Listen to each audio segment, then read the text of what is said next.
ya? Siap. Siap ya, karena ini masih pagi, jadi harus tetap semangat. Jadi sebelum kita memulai pembelajaran, Bapak cek kehadiran dulu ya. Alvin, hadir. Areta, Awan, ya. Jadi semua sudah Bapak sebutkan namanya, sudah ya?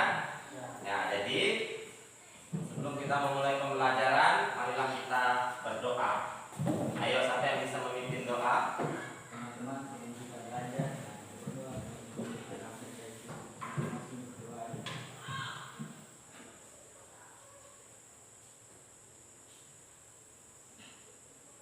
berdoa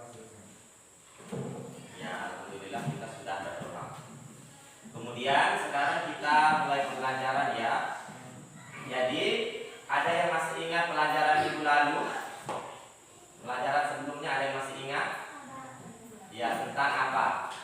Pengaruh konversi lahan pertanian dan pemukiman terhadap ruang dan interaksi antar ruang. Ya, bagus sekali. Jadi teman kalian Catherine masih mengingat materi minggu lalu ya, bahwa adanya jadi di depan kalian ini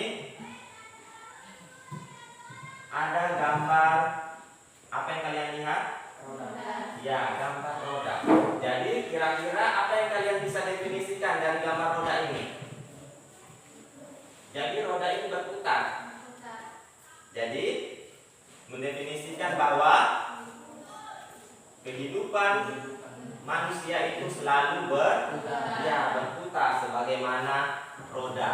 Nah, itulah yang dimaksud dalam materi nanti. Jadi sebelum kita masuk ke pembahasan, Bapak akan menyampaikan tujuan pembelajaran kita ya, yaitu melalui pembelajaran PBL atau Problem Based Learning. Peserta didik diharapkan pertama, mampu mengidentifikasi bentuk-bentuk mobilitas sosial di masyarakat dengan tepat, kemudian menganalisis pengaruh mobilitas sosial dalam kehidupan masyarakat dengan benar, dan menentukan contoh bentuk-bentuk mobilitas sosial di masyarakat.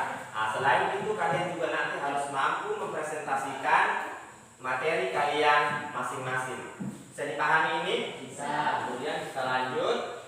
Nah, ini bentuk-bentuk mobilitas sosial itu terbagi menjadi dua, yaitu mobilitas horizontal dan mobilitas vertikal. Nah, jadi mobilitas sosial horizontal merupakan mobilitas yang terjadi apabila terdapat perubahan kedudukan pada strata yang sama. Jadi contohnya itu seperti Pak Ahmad adalah kepala sekolah SMP 5 yang kemudian dipindahkan sebagai kepala sekolah di SMP 6. Jadi maksudnya dia tetap menjadi kepala sekolah, tapi tempat bertugasnya itu yang berbeda.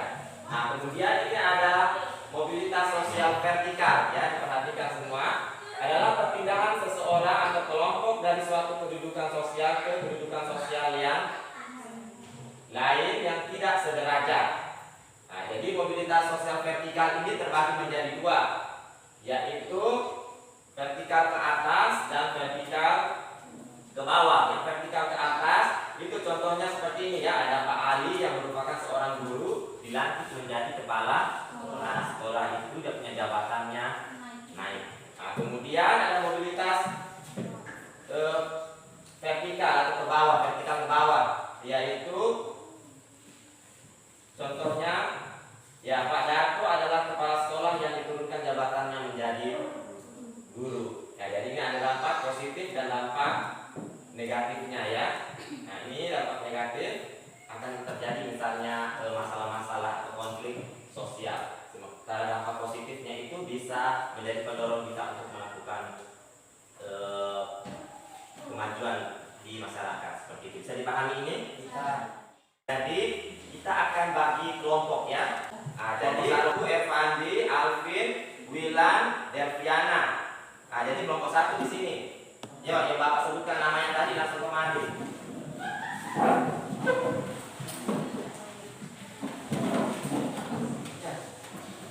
Nah, kelompok dua, Catherine di sini. Kelompok dua, Catherine, Ica, Awan, Evi. Di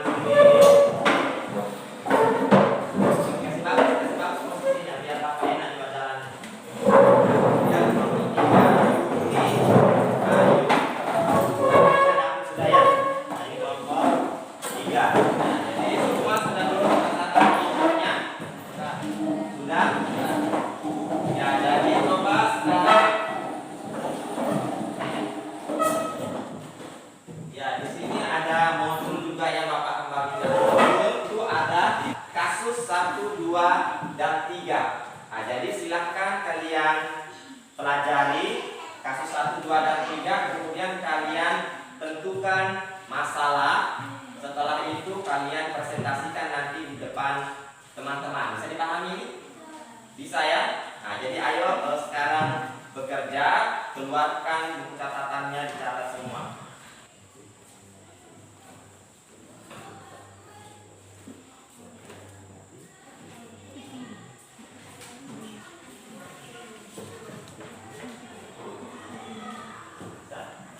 Ayo dicatat, ini dibuka bukunya.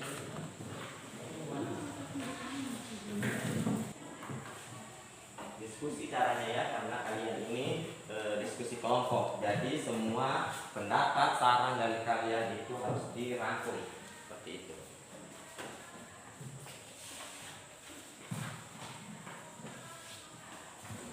Ya, jadi sudah siap semua? Ya, selesai? Ya. Kelompok berapa yang duluan mau presentasi? Ayo. Nah, kelompok 1, ayo. Kita kasih semangat untuk kelompok 1. Ayo kelompok 1, siapa yang mau presentasi? Evandi. Ayo Evandi, berdiri, diucapkan masalahnya apa, kemudian bagaimana solusi yang kalian berikan atau jawabannya seperti apa. Ya, dikasih besar suaranya biar semua temannya dengar.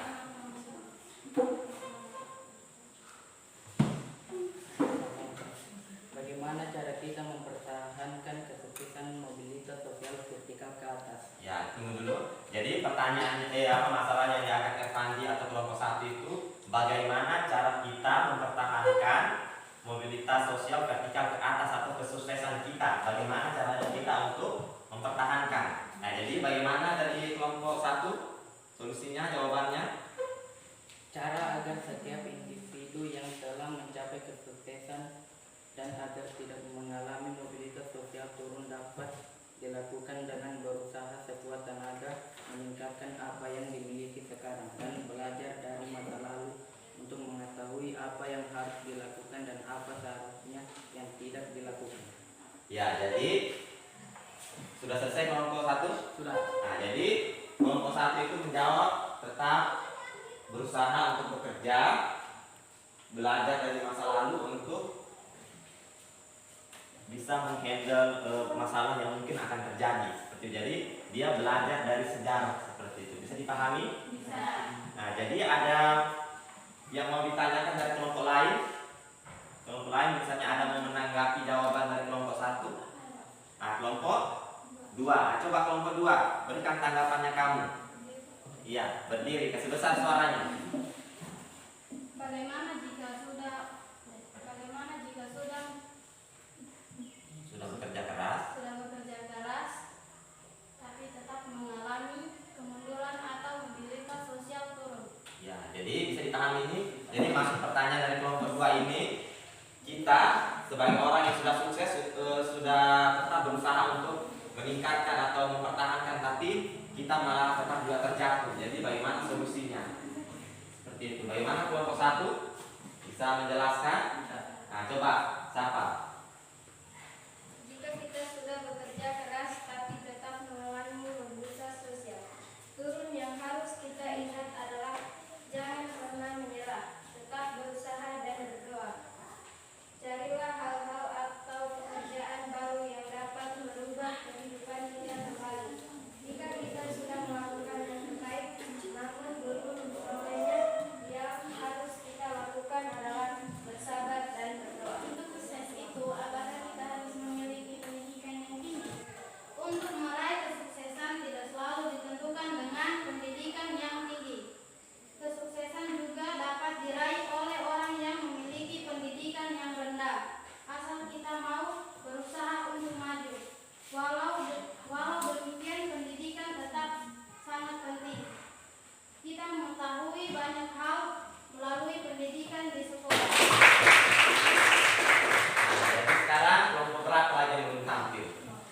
Nah, kelompok 3. Kelompok 3 jangan mau dikalah sama kelompok 1, 2. Ayo, kelompok 3. Siapa yang mau presentasi? Masalah yang kami angkat adalah bagaimana tindakan yang diambil pada murid ketika dipindahkan ke tempat tugas atau dinas. Tindakan yang harus dilakukan pada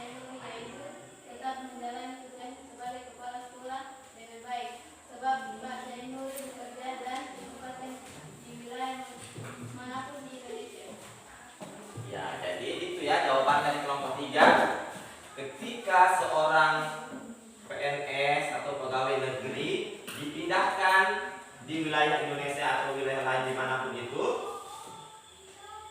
jadi harus dijalani dengan baik, karena itu kita memang sudah mengabdi untuk negara, kita sudah ditentukan. Seperti di sini ada pertanyaan untuk kelompok 3. Ada? Kelompok berapa? 1. Nah, kelompok 1 coba ditanyakan. Bagaimana jika Pak Gubernur tidak mau dipindahkan? Nah, dengan kelompok 3. Nah, jadi pertanyaannya dia atau sanggahannya itu bagaimana kalau misalnya Pak Zainuri tidak mau dipindahkan? Ya, jadi kalau tidak mau dipindahkan, berarti Pak Gubernur harus berhenti sebagai pegawai negeri. Karena itu sudah keputusan dinas. Tapi kalau masih ada cara lain seperti pembatalan pemindahan setelah dia menghadap ke dinas yang masih ada bisa Pembelajaran hari ini sudah selesai, kalian berdiskusi. Jadi mari kita kembali ke posisi awal, karena Bapak akan melihat pengetahuan kalian dengan pemberian tugas individu. Ayo, kembali memang ke posisi masing-masing. Perhatian semuanya. Di sini ada NKPD ya, lembar kerja peserta didik, pilihan ganda. Jadi jangan lupa tulis nama ya. Dibaca baik-baik soalnya ya. Coba.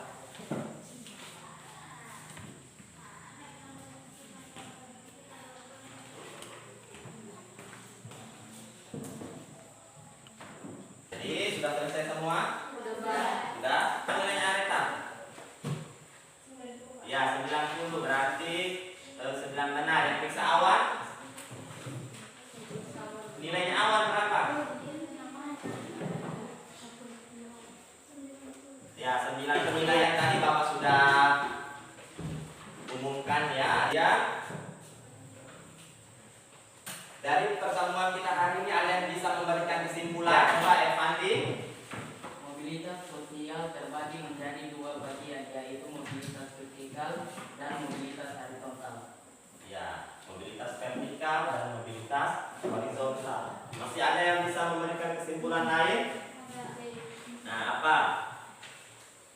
Mobilitas vertikal adalah perpindahan status sosial yang dimiliki seseorang atau kelompok ke status sosial lain yang tidak sederajat dari sebelumnya.